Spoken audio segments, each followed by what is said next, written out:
আচ্ছা, তারপরে ইহা A00 B06 আর সি হচ্ছে ±3√3,3 এত বিন্দুগামী।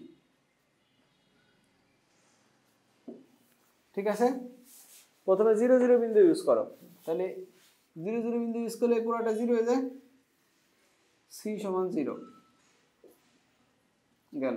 তারপরে এটা ইউজ করো, এটা শেষ, এটা ইউজ করো, x এর মান 0 তাই না, 0 plus 36 0 plus 12f plus C equal 0।